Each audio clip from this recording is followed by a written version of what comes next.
live in a household with 20 other kids. So I come from a family of 21. So let me say this.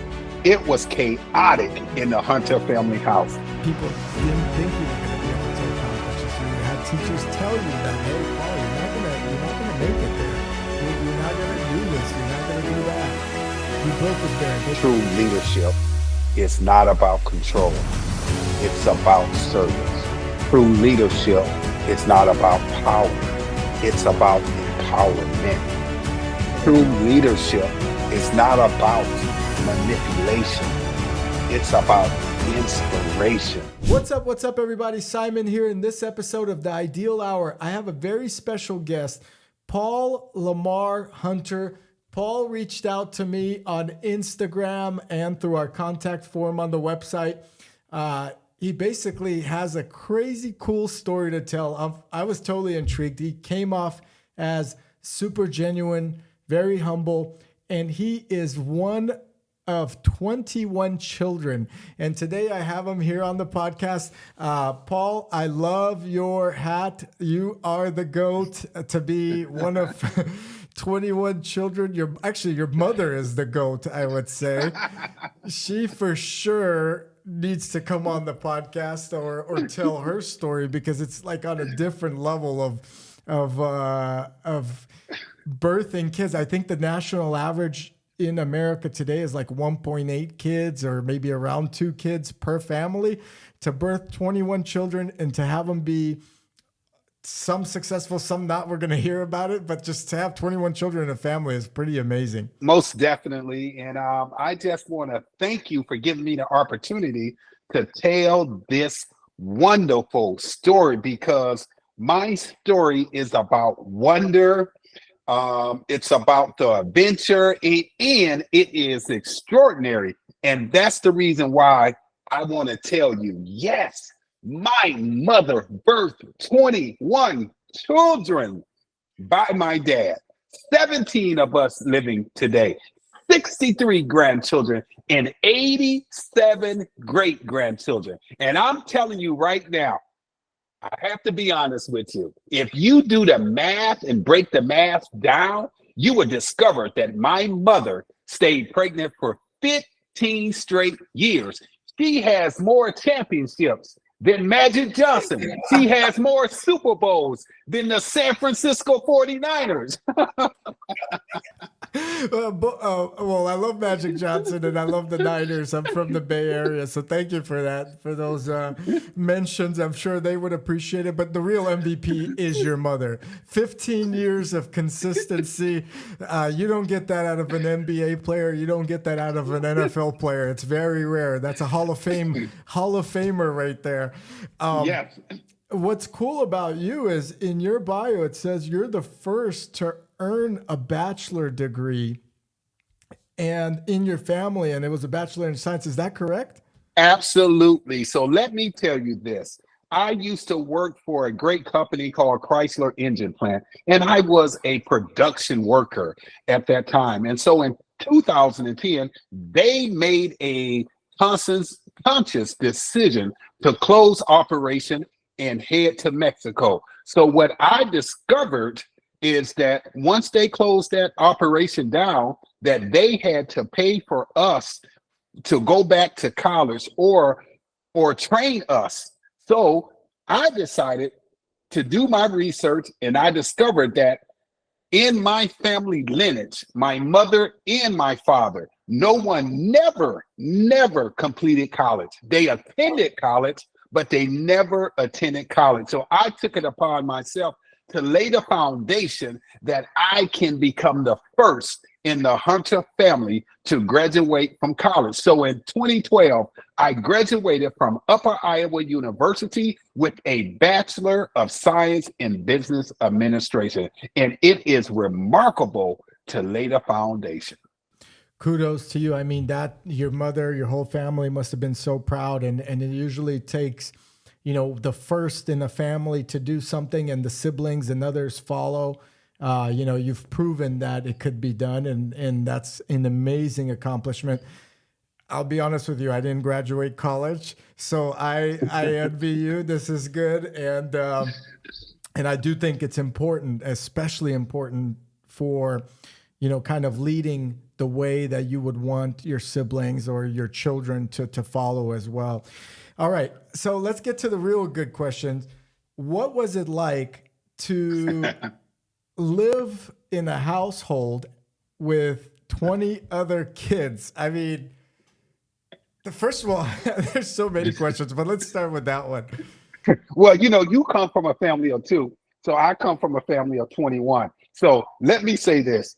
It was chaotic in the Hunter family house.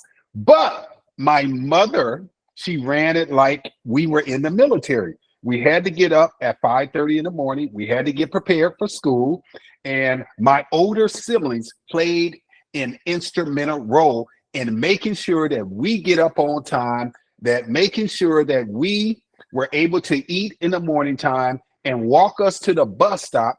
So that way we get on the bus, and my older siblings had to basically try to run and get to school themselves. So if it wasn't for my older siblings and my parents, I wouldn't be here today. But I can tell you on Wednesday night, my mom will always get us together and we will have Bible study on Wednesday night. It was choir practice. We had our little band. I used to play the bongos. My brother was on the drum. My other brother was on the guitar. One was on the bass. And we had like a band like the Temptation. Sunday was very special for my mother and my father because they would get us up and go to church. So we were like basically like the Brady Bunch family. The only difference is a lot of children, and we had two big, huge station wagons, and we had a van. So on Sunday, those two station wagons was filled to capacity because we had to get to church at 10:30, and then by 12 we were at home, and sometime the pastor would come over and have dinner with us, watch the Green Bay Packers football team on Sunday. So it was fun growing up in a big, huge family, and I do not, let me say this again, I do not regret it. I could picture when we had a third kid, my wife and I, we upgraded to a minivan, and that was a big conversation, right? Because we're so that used to those. I was gonna ask, how the heck did you guys get around, and how long did it take everyone to get into the cars? Like, get in the car, kids, let's go, we're late. I can imagine in your home how long that actually took. How did your mom manage that? Well, I tell you what, it was my dad. It's time to go to church. Everybody will take off running, getting in that car. We're very quiet in the car because Dad's voice put a fear on the inside of us, and we knew he was about business. So we got in that car, we got organized, and we didn't say a word. I like that. I respect that a lot. Did he also play a big role in being there as you guys grew up, or because obviously 21 kids to provide food for, to water, food, clothing? I mean, my God, the list goes on and on. Was he a big part in the everyday, or was he more of a working man that made sure food was kind of on the table? My dad was a working man. My dad worked two jobs. One job that he had worked for was Case Manufactory. He did that first shift. Second shift, he was at Bell City. So my mom worked part-time.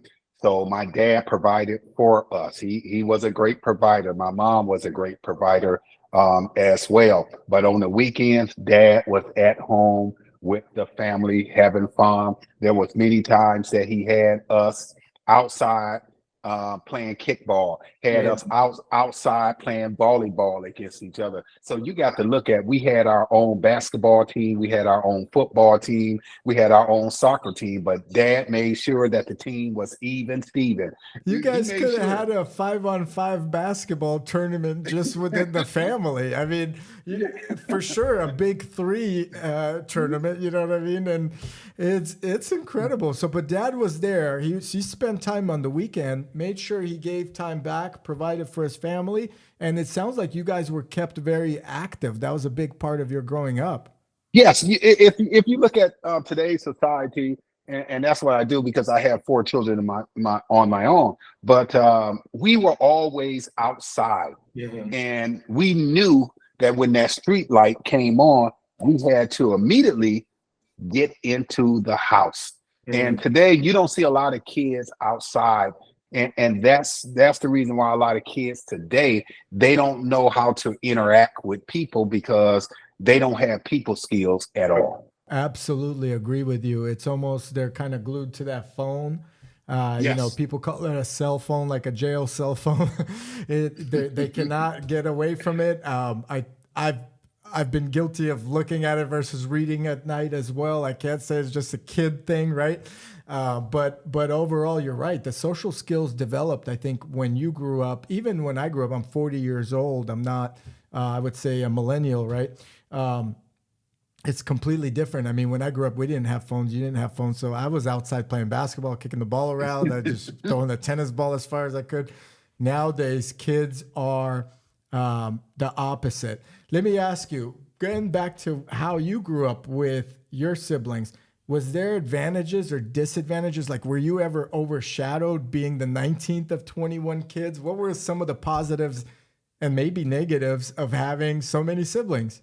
Well, when you have a lot of children, especially having 21 children, a lot of my brothers and sisters, they feel that mom was giving too much love to this sibling versus me, and they felt like that. But it's they had to understand that my mother and my father was not perfect. It is hard. It really is hard when you have a big family, you trying to provide for them and you trying to disperse love and caring. Well, it's hard to balance all of that out. But I believe that my mother and my father was fair with all of us, despite the difficult times, despite the arguments, the fights in the homes between siblings. You Yeah, I understand? can imagine. There was But so many. How did you guys manage the bathroom situation? That's like a who showered first? Was there an order or what? yeah, but you know what? I have to tell this story because it's amazing. My mother was pregnant with the 14th child, and my parents were living in a two-bedroom home at that particular time. One day, the sheriff officer came knocking at the door, told my mom and dad there was too many people living there, so they had 72 hours to vacate. Wow. They could So do my that? The sheriff could. Yes. Yep. In the city of Racine. Wow. So my mom and dad went to church, talked to the pastor, they prayed. The next day, a miracle happened.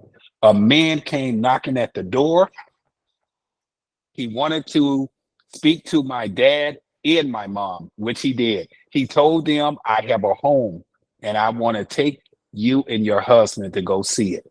Mom and dad got in the car with this stranger. The man took them to 617 Randolph Street. Once they got there, they looked at the house on the outside, and the man said, "This house is yours."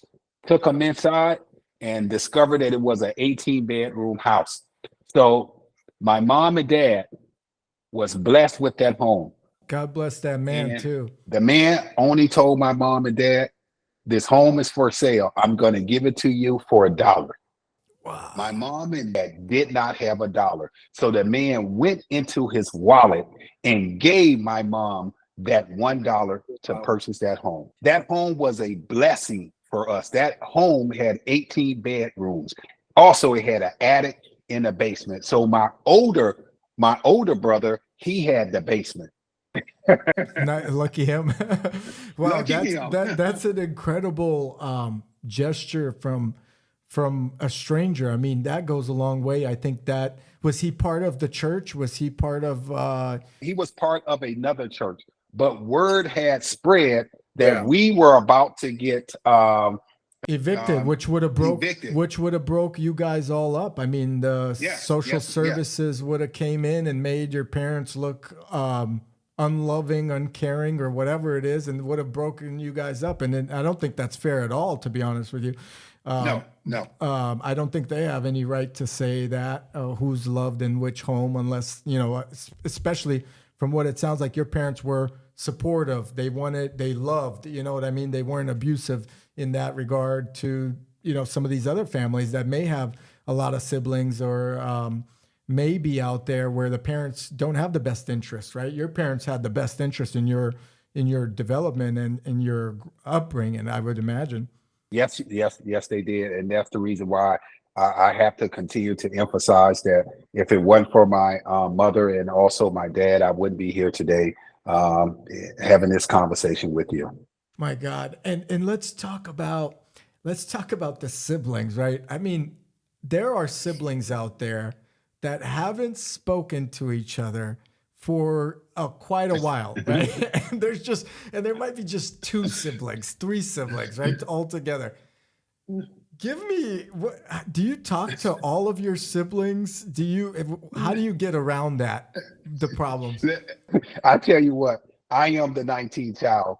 So I get along with all of my siblings. We all talk on the phone at least once or twice out of the week. You got to understand that they are older now. So they have grandchildren and great grandchildren.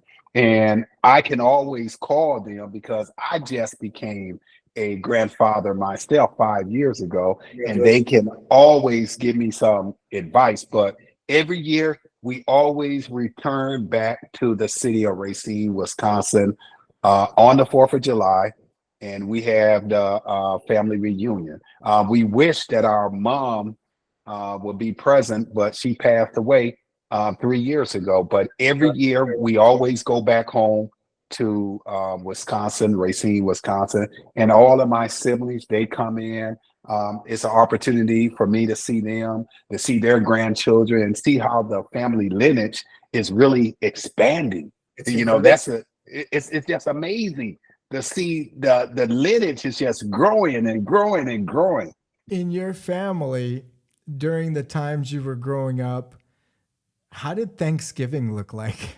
Like, I tell you this, the city of Racine had a helping hand in making sure that we were fed every day.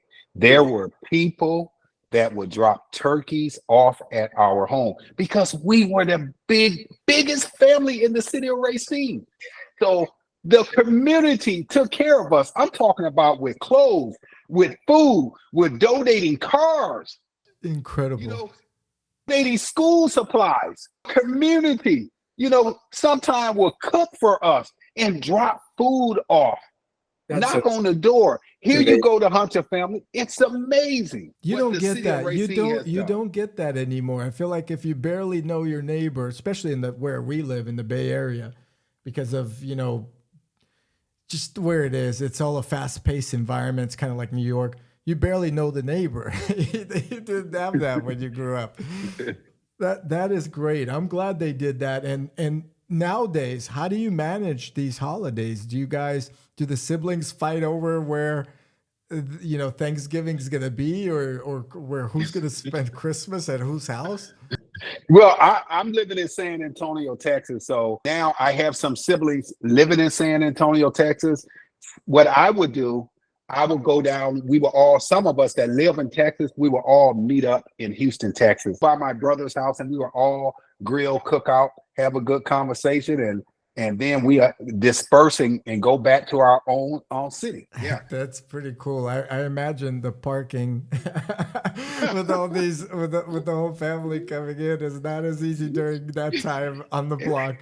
I have to say this also, that even though my mother birthed 21 children, it's so amazing because my mom, my father, and all of my siblings are Green Bay Packers fans. Okay. I am the only 49ers fan in the family.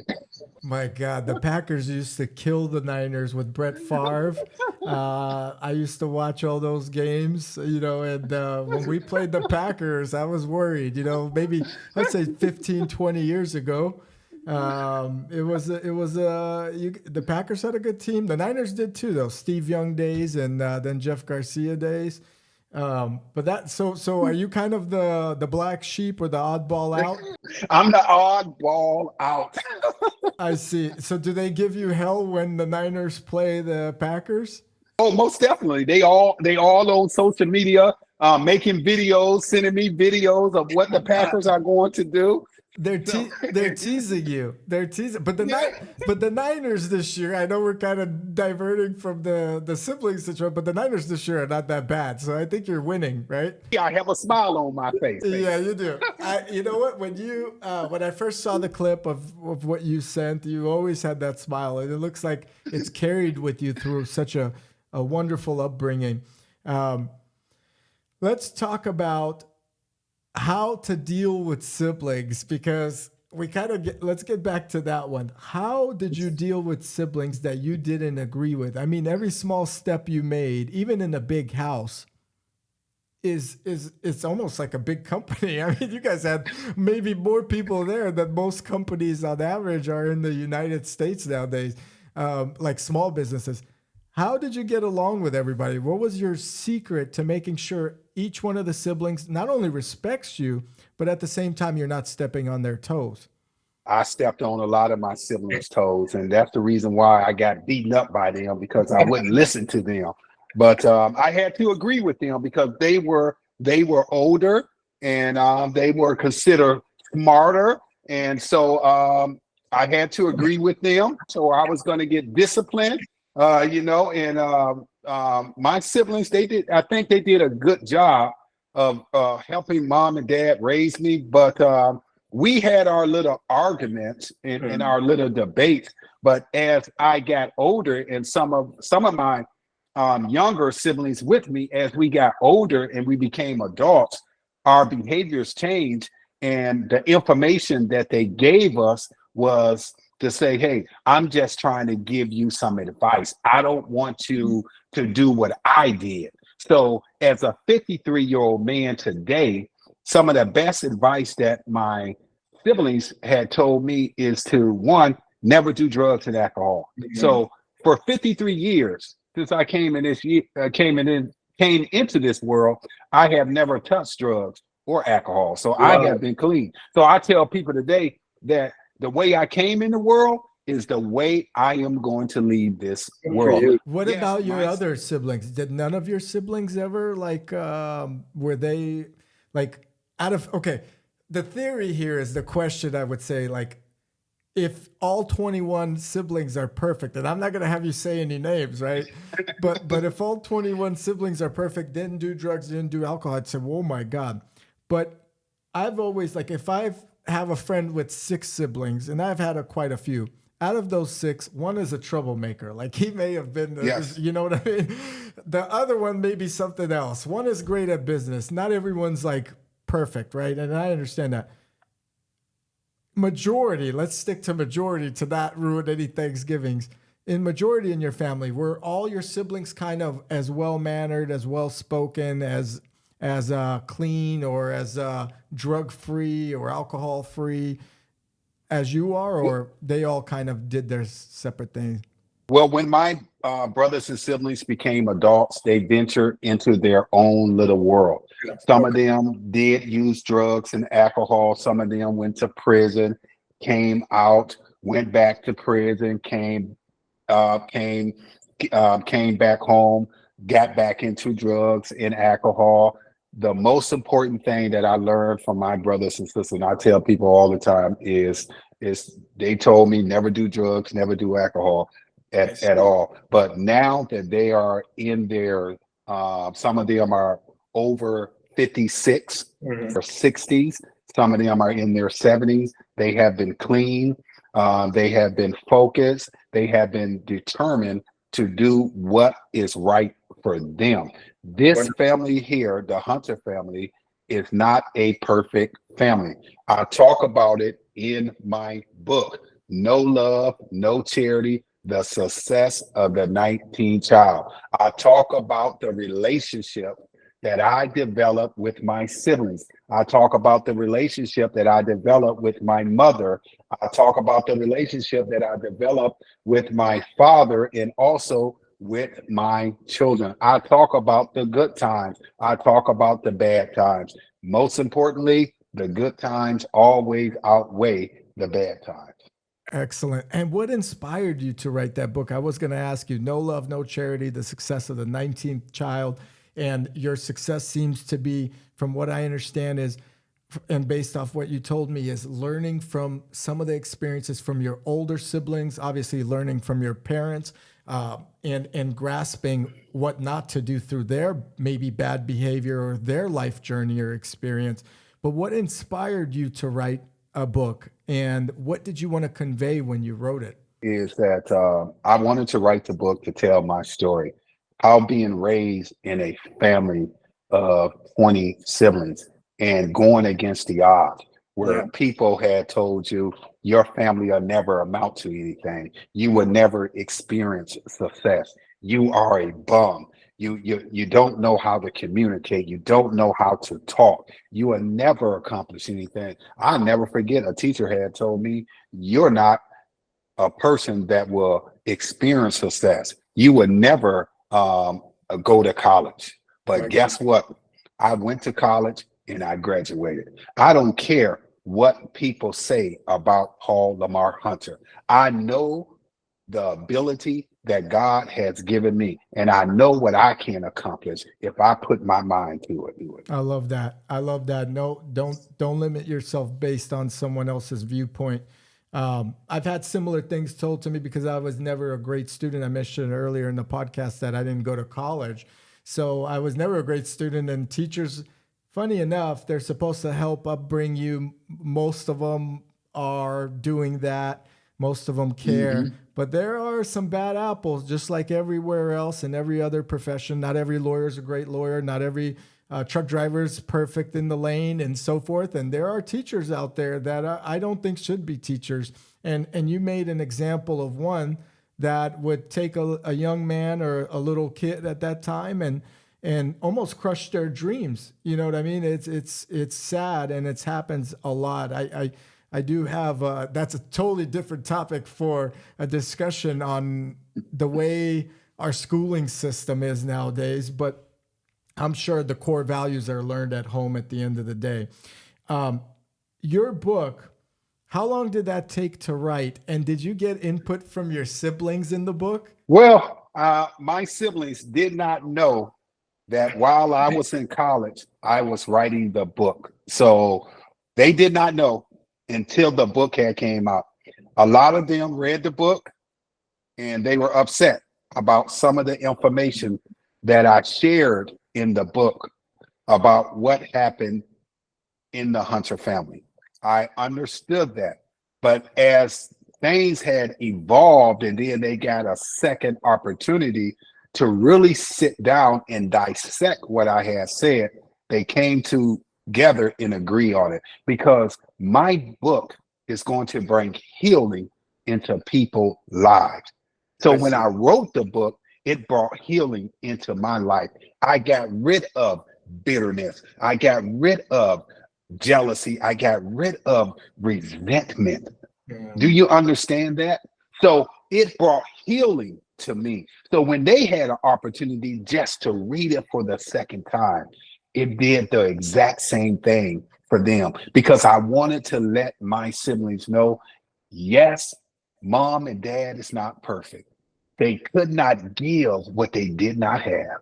Yeah. Yeah. And there's so much stress nowadays, even with social media. I feel like you wrote your book, from what it sounds like, you wrote your book to educate people, to show them an unbelievable story, but at the same time to vent, and at the same time give people an understanding of having such a family. And there's no perfect family, right? And I think when you have so many siblings, there's even more challenges that come out into the limelight? I mean, you've got so many variables, as you mentioned earlier in the podcast. You've had siblings that struggled with this. Another one may struggle with that. Another one's doing great at this, and so forth. So it creates this great dynamic of story. And I'm glad they overcame that, because I do feel like you do have something to tell to the next family.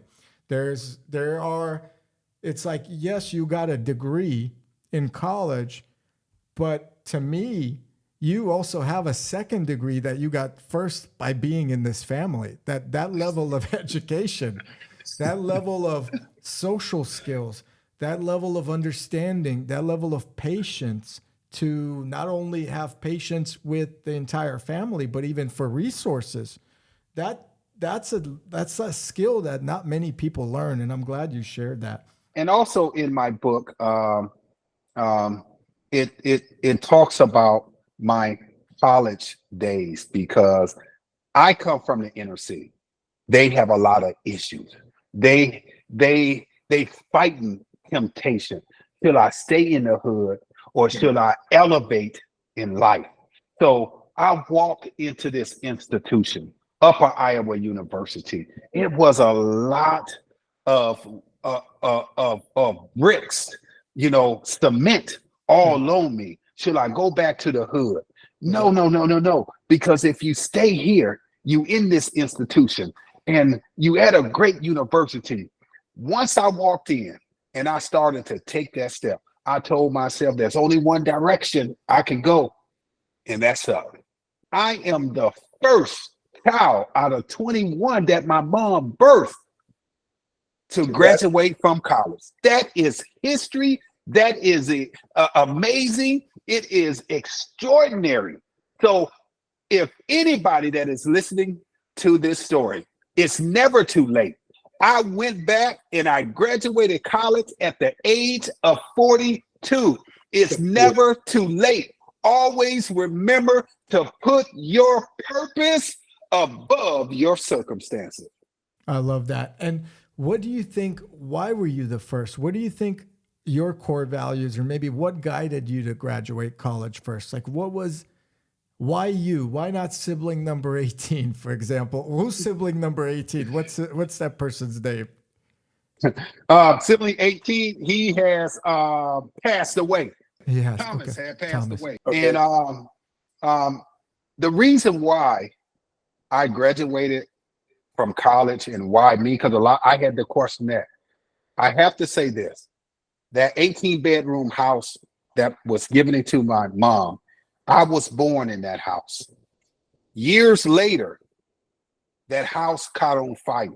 Thomas, the 18th child, passed away. I survived. We were trapped in this house. The firemen tried to revive my brother Thomas. The house was just engulfed with flames. One fireman had me on his hip. The other one had Thomas. They took us downstairs. Fire was everywhere. I still remember this today. Fire was just everywhere. This man took the content out of the garbage can. Boom! Put me in there, put my brother in there. They ran through the fire, rushed us to the hospital. Days later, my brother Thomas passed away, but I survived. So all these years, I was thinking in my head, why me? Why I survived? I had to fight this for years. Wow, that guilt and resentment. And resentment. And every time you're 30-something years old, you're 40-something years old, but every time you see a house on fire, or you hear the rescue squad, or you see the fire truck, it triggers and you have a flashback. But I'm here now. I am here, and I'm not going anywhere whatsoever. So I have a purpose. I have a purpose to go and tell the world that it's never too late. I don't care you've been in the hood. I don't care that you've been beaten up by the system. I don't care if you've been beaten up by your parents. I don't care if people made derogatory statements about you. You can change your old behaviors. You can change your lifestyle if you surround yourself with positive men and women. And that's what I was able to do, is surround myself with positive men and women that gave me hope, that inspired me. Paul Lamar Hunter, do you know you can become a college graduate? That's all it took. That's all it took. That's incredible. It's almost as if you were given the gift that day to live, and why you, etc. And you didn't sit back, and you can't sit back. I mean, it sounds like you owe it to not only to Thomas, to everybody around you, to keep going. It's very touching. That's an incredible story. Did the house burn down completely, or what happened? The house did not burn down completely, but the house just some electrical problems had happened, and the house just caught on fire. And my older brother Michael was amazing that day because he was able to rescue a majority of us. But Thomas and I, we were just trapped. So we were just trapped. But he couldn't save us. So but the firemen came in and they saved me. But Thomas, you know, he died a couple of days later in the hospital. But I'm here. I can't complain. You know, I'm here and I'm doing the best that I can Let me to ask you, win. just that I'm a spiritual person, different maybe spirituality, but have you ever considered, and I've never done this before, but have you ever considered trying to reach out through like a medium or whatever to see if there's a spirit of Thomas around you? I'm just curious myself to ask this question. Just have you ever No, wondered? it came across my mind, but I never did do it. You know what I'm saying? Because you know I'm a person that have faith in God. I never did it. Understood. Understood. Yeah. All right. Let's talk about. You mentioned the hood a lot. You mentioned people overcoming adversity. Adversary.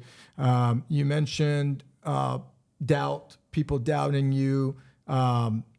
You know, maybe being a person of color is also a challenge in your area, and you know, in the Bay Area, it's kind of a mixed pot here. But what what should a young man today uh, take away from your teach or your experiences, your teachings, to keep going, to make sure that they don't fall back in that trap, which is very easy to happen? Well, you know, a lot of people are falling back. I think that the biggest thing that they can do is to learn from my mistakes and discover that how I was able to achieve success is I had great mentors in my life. I had great men and women, and I'm talking about pastors, teachers, professors, educators, and also God put me in a position where I was, um, my story was profiled in newspaper, publication, magazines, and then I had an opportunity to meet with executive producers, Okay. Vivica A. Fox, Judge Joe, Judge Mary. I met Dr. Phil because he was the executive producer of the show with Vivica Fox. So I was just put in a position to meet extraordinary people and psychologists as well. So when you come from the inner city, a lot of people of color do not believe in talking to psychologists at all. And They just won't do men generally as well, right? Especially back then. I think now more, it. you know, it's coming where it's more acceptable, but in culture, in your culture, and even as a man before, it was kind of looked down upon that you would talk out your feelings, right? When you were, Yeah, yeah. So what I was able to do is, you know, like I said, surround myself with positive men and women, and they were able to open up the door for me and pay for me to get psychological help. And okay. there's nothing wrong with that. You know, Right. that's why I thank Dr. Phil, his team, his executive team, Vivica Fox, for just giving me the help that I needed and talking to a relationship, a family psychologist. It really did help me out. And I was able to go on her show called Face the Truth. Some of my siblings went on that show. Some of my siblings had an opportunity to also get help, but they declined that help. But I took advantage of it, and I learned so much about myself as a human being. Good for you. Accepted the help, and it seemed like it killed some inner demons, some maybe anger, maybe some things that you were holding on. I totally agree. A lot of people ask me all the time, why do you do this podcast? Why am I talking to you today? Right? I don't do it for the Benjamins. I do it because it's a therapeutic discussion for me and maybe for you, hopefully. And I enjoy it. And you're right. I think back in the day, not only, by descent, I'm Russian descent. So, we're supposed to be tough. We're supposed to be raised like that. When we're raised, we fight. And you mentioned in the hood, or maybe some young adults growing up, they don't get that opportunity to express, right? So that expression comes out in a different way, and it usually leads to problems if you don't talk it out. I feel like, when you grew up, did you look up to anybody particularly? Like you mentioned the Niners, you mentioned earlier some other mentors, but was like, I don't know, Michael Jordan a mentor, or did you look up to someone particular? I mean, you have the GOAT hat. I'm assuming you're talking about MJ, not LeBron James. But I don't want we're not going to start that argument. But did you grow up? Was there some particular athletes that you were looking up to, business people that kept you kind of going? What really kept me going is that my mother and my father, because I knew that they grew up, and my mom grew up in Vicksburg, Mississippi. My father grew up in Fayetteville, Mississippi, and I learned what they had experienced, and they never had an opportunity to go to middle school, high school, or college. So my mother and my father and my older siblings, because my degree is for them. Mm-hmm. That's who it's for. Yep. My degree is for my father, my siblings, and also people in the inner city, because they need encouragement. They need hope.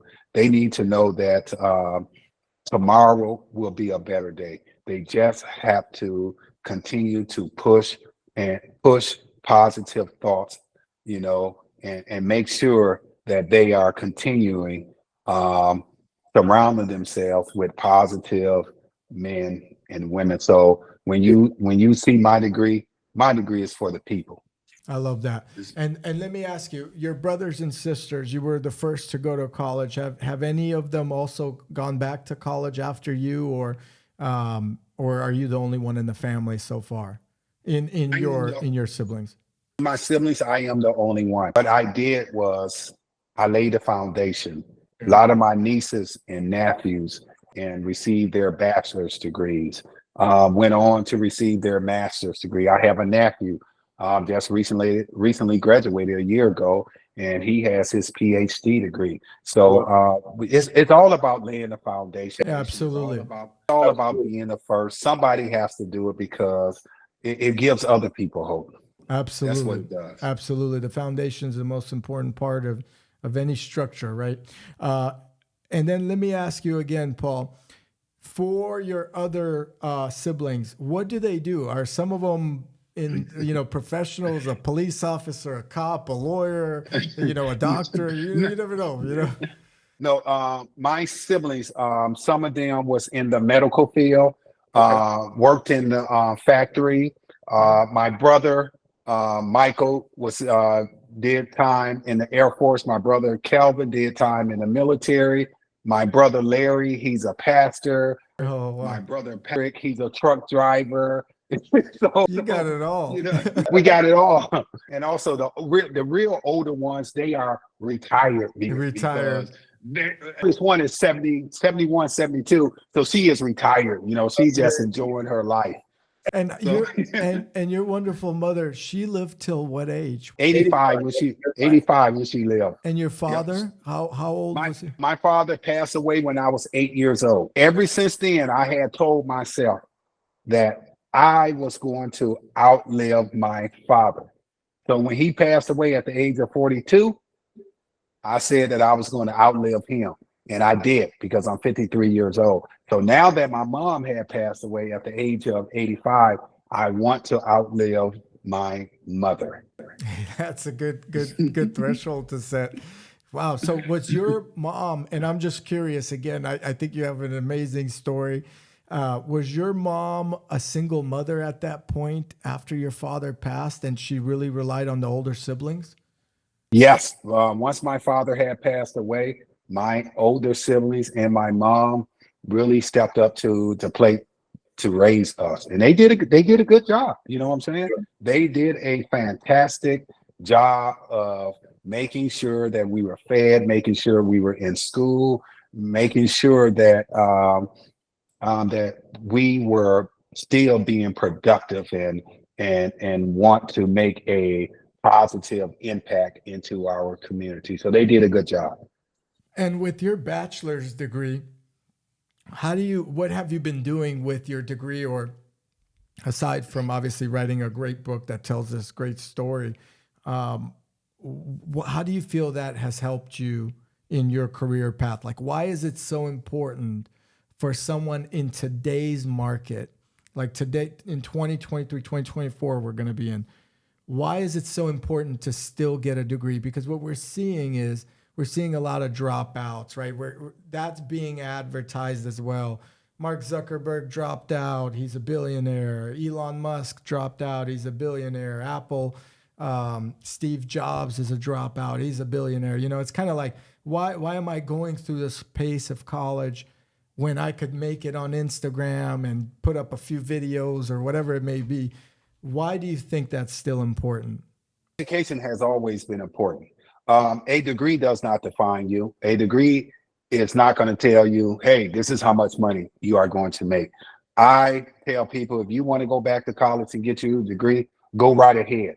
But I want to tell you this, that if you get your trade, become a plumber, all right, you're going to make extraordinary money. If you get you a trade in cybersecurity, that paying 125,000. You know, I tell kids all the time, you make your own decision.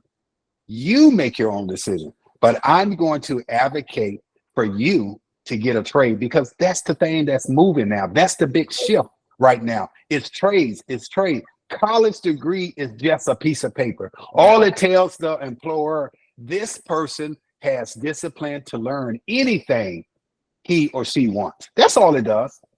But I would tell kids today, go get you a trade because that's where the money is at.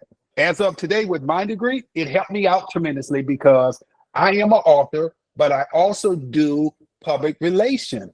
I also reach out to different talk shows. So I have to be very creative in how I pitch my story to executive producer. Let me say this about my book that you probably don't even know. My book has been adapted into a screenplay. I signed a deal with Tailflick. So when you look at my book, No Love, No Charity, The Success of the 19th Child, yes, it was written by Paul Lamar Hunter. And also my mother's book, Love and Charity, the life story of Louise Hunter in the Love and Charity Homeless Shelter. So what Tailflick was able to do was combine both books together into the screenplay. So we are in the process of getting the characters together. Who's going to play my mom? Who's going to play beautiful Paul Lamar Yeah, I Hunter? was gonna say you're gonna have to select yourself. Why don't you play yourself, Paul? To be the executive producer, and that's what I signed on to do, is to be the executive producer because can nobody tell the story like me? Absolutely. I mean, you've experienced it. No, absolutely. That's incredible. I look forward to that. How do you go about, was it you reaching out to countless media agencies to push this through? I mean, I don't think you sat on your butt and all of a sudden someone came to you and said, let's make it a screenplay. You kind of had to. I tell people all the time, you got to knock on the door. All right. When you knock on that door, somebody is going to say yes.